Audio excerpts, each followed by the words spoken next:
Hi guys, welcome back to Guest Effects. I'm with my cozy fireplace today. Uh, Feeling a little chilly. It's raining outside, so I wanted to put a little ambiance for today's story time. That is actually a pretty deep one. So jokes aside, it's of course it's about the fourth choice of the community page's poll. So I made a second poll for those that don't know, and I'll put the choices on the screen right now.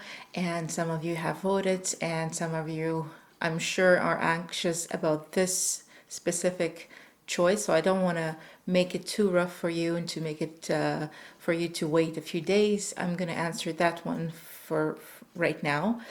And it was the choice is if I go back to Israel, I'm gonna go straight to jail. So unfortunately, it's true. It's not false. Else, the poll will be finished, obviously. So it is true.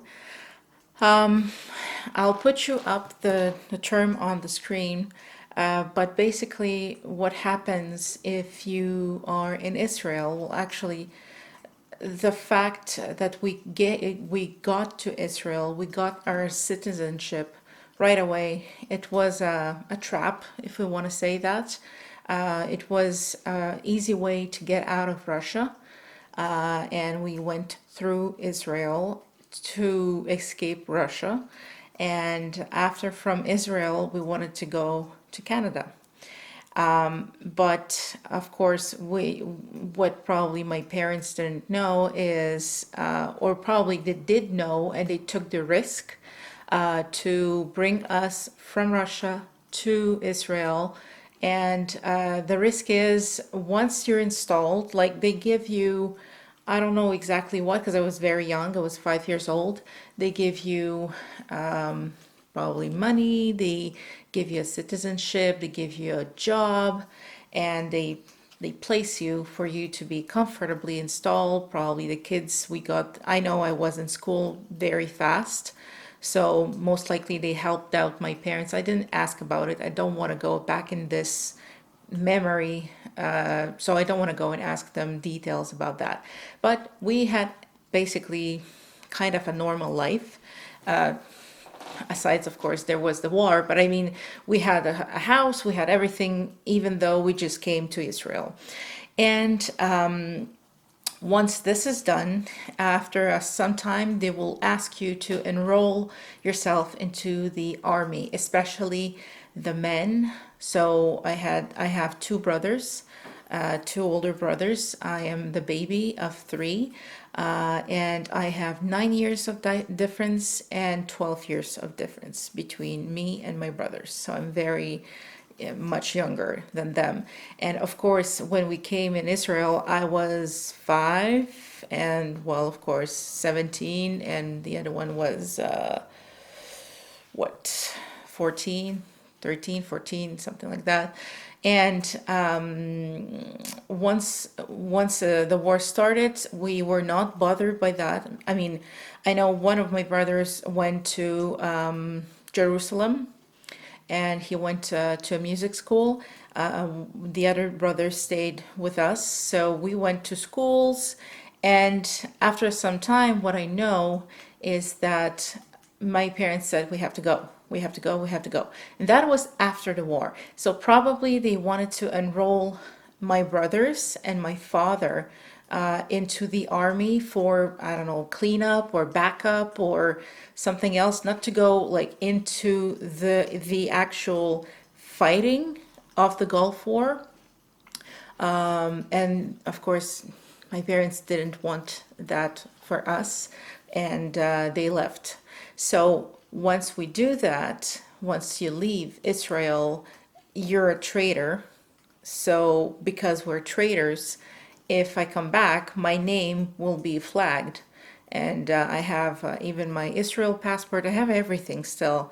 And for sure, my name will be having something on it. So if I come back one day, definitely I'm gonna go into jail. I like what I read, and if you Google it, you'll see it's a year, but maybe it's going to be more. I don't know. So I'm not gonna, I'm not going to take the risk for that.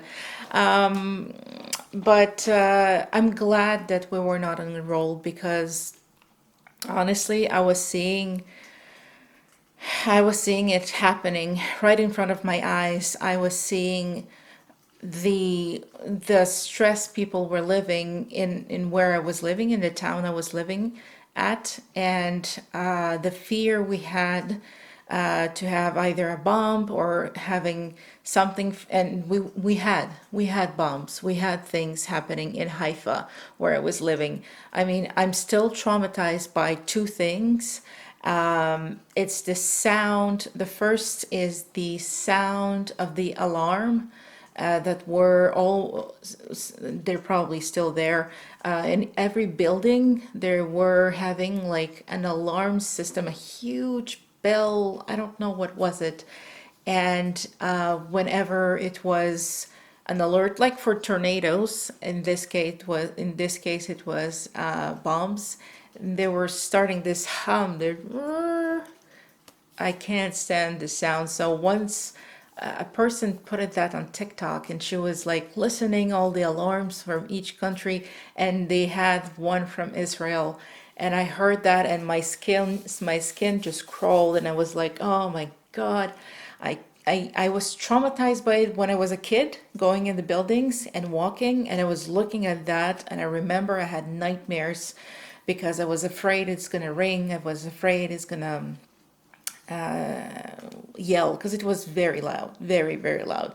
And what we had to do when that was happening, if I'm correct, we had to go in the basement of the building. Yeah, we had to go in the basement. And what traumatized me, the second thing, was the gas mask or whatever it was. It was like this brown, shitty thing. Sorry for my English, but it was so stinky. It was sticky, and it was stinking. Like the smell of burned rubber, so disgusting.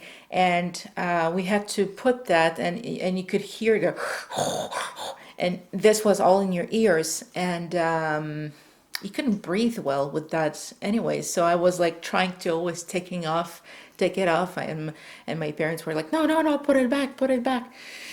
So yeah, a lot of things happen in the war, and we take for granted things like just walk in the streets, or just meet a person. Meet a person, and you don't know who that person is. And I had, unfortunately, not good encounters in Israel. I had some people that were very dangerous that I had to deal with, and I was just 5, 6 years old, and boy, it was scary.